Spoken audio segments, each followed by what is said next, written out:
July 15th, 1976, Chowchilla, California. A day that the town would like to forget forever, yet remains a part of its history. At around 4 p.m., school bus driver Ed Ray was driving 26 students of Dairyland Elementary School home from a summer class trip to the Chowchilla Fairgrounds swimming pool. Ray was described as a humble rancher with a humble day job. Stocky, about 55 years old, a guy you would not want to pick a fight with, a guy who works with his hands and doesn't talk much. On this particular day, Ed's bus was rowdy, but the kids all loved him for his patience and reliability. The kids were all loud and excited after just having spent the afternoon swimming. Some of them were even singing, but when the bus turns onto Avenue 21, Ray sees a white Dodge van blocking the road with its door open. He tries to weave around the empty van, when a guy in overalls with a pantyhose covering his face jumps out in front of the bus with a revolver. The man walks to the driver's side window and asks Ed, with no intimidation in his voice, "Would you open the door, please?" Ed opens it. Two more identically dressed figures jump in, one with a rifle which is quickly pointed at Ed.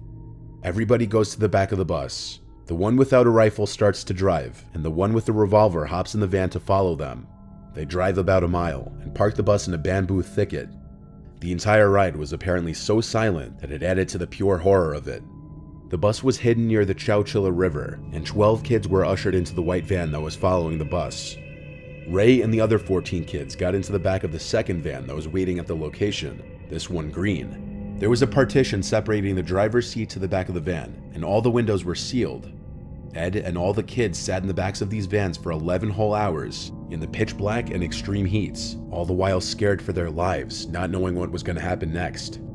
Some of the older kids started to sing songs to try to lighten the incredibly horrible setting and make the younger kids feel better, songs like "If You're Happy and You Know It." Meanwhile, back in town, it only took 15 minutes after the bus not showing up that parents began to wonder what was going on. That's how punctual Ed always was. Within the hour, the missing bus was being talked about on the local news stations. Parents helped police by tracing the route the bus usually took, and by that evening, they found the abandoned bus. Within hours, 30 FBI agents arrived on the scene, and an intense investigation was underway to find the kids and Ed. Late that night, the vans finally arrive at a rock quarry 100 miles away in Livermore, 3:30 in the morning, at which point Ed had been awake for 24 hours. The back doors of the van swing open and two guys are waiting. Ed is the first one out. He's handed a flashlight and then told to strip and then go down a hole with a ladder in it.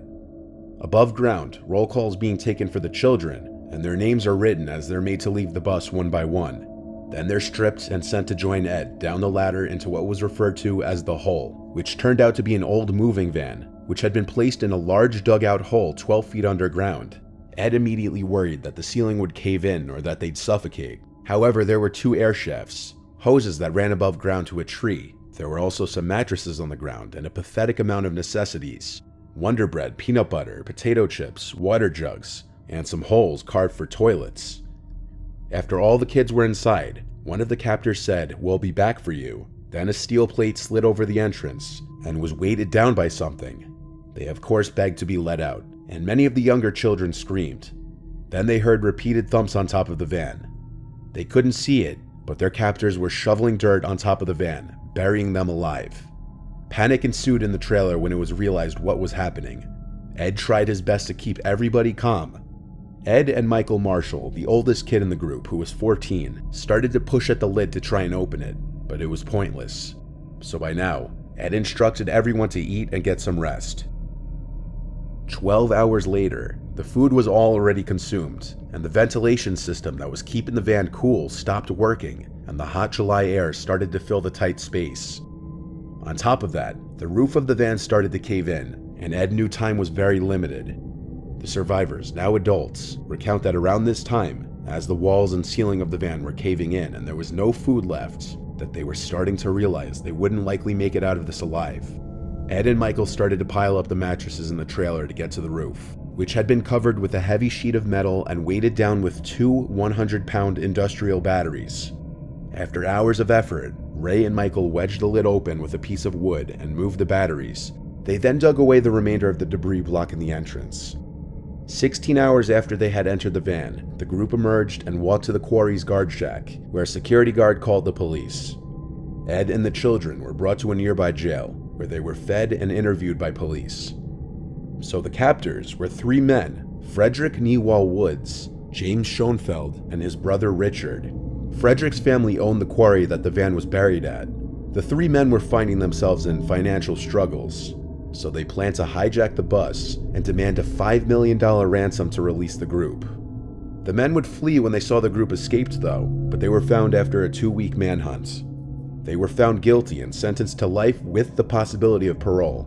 Richard Schoenfeld was released in 2012, and James Schoenfeld was paroled on August 7, 2015. Frederick Woods was denied parole 15 times because he owned the quarry. However, in March of this year, he was granted parole as well. Rightfully so, people of Chowchilla and people around the world were sickened at the fact that the three men who committed this kind of monstrous act could ever roam the streets again. If Michael and Ed hadn't stepped up and dug the group out of that van, they likely would not have survived. Ed Ray died at 91 in May 17th of 2012, but he is still to this day remembered as a hero. What you just heard may perhaps be the most well-known near tragedy to happen to a school bus full of children. However, it's a big world, and there are unfortunately many other horrific events that don't end up on the news. Then 14-year-old Donald, who wished to have his last name left out, was a student at a high school in Virginia and a member of the school's band. The bus driver's name was Robert, but everyone called him Bob. Like Ed Ray, he also seemed to enjoy his job and enjoyed the company of the students he drove, albeit these students were a little older. On October 20th of 1995, Bob was driving a class of band students to and from their field trip. Donald was in this bus.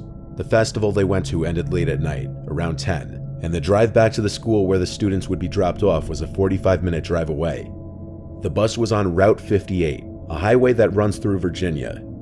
Given the rural setting, there were basically no other cars on the road, but even when one car was relatively close to the back of the bus, it wasn't any cause for alarm at first. But when the car would start to tailgate the bus, instead of simply going around it, especially when the bus and the car were the only vehicles in sight, the students near the back of the bus started to realize and discuss amongst themselves how strange it was.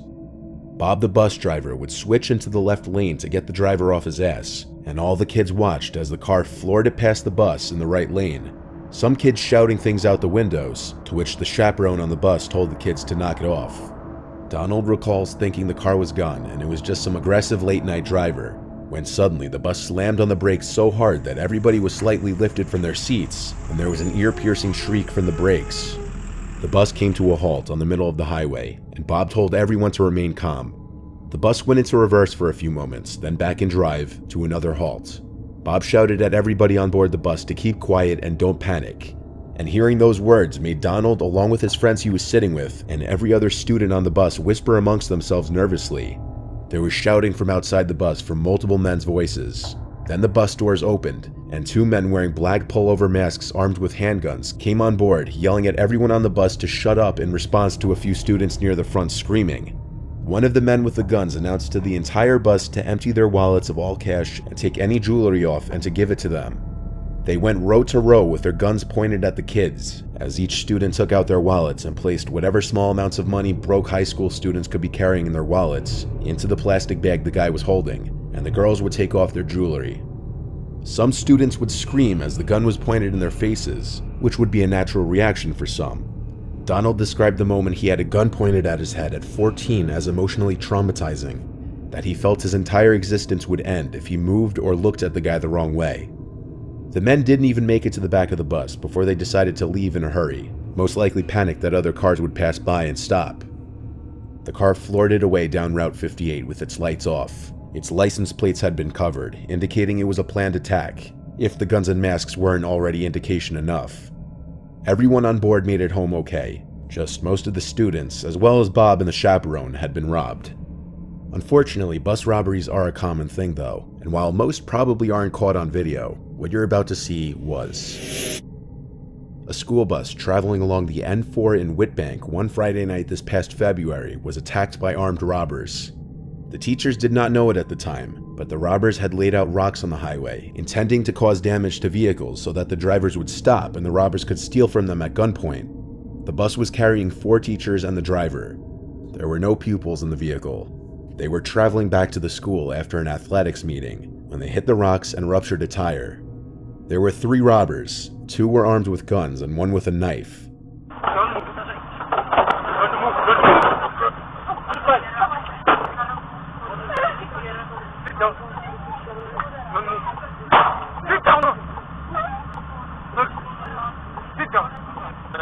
I need phone.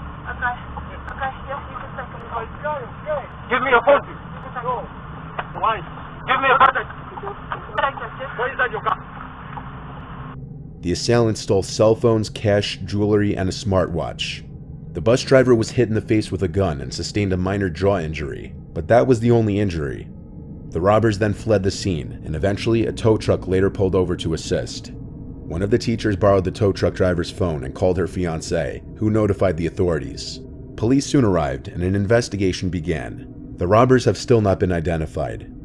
Since buses can carry a lot of people, depending on the intent of the people looking to target them, they may see extra dollar signs just based on the amount of people on board alone. Even though you don't often hear about these things happening on the news, they do happen. In such situations where people are armed with guns, it's always best to just comply with their orders.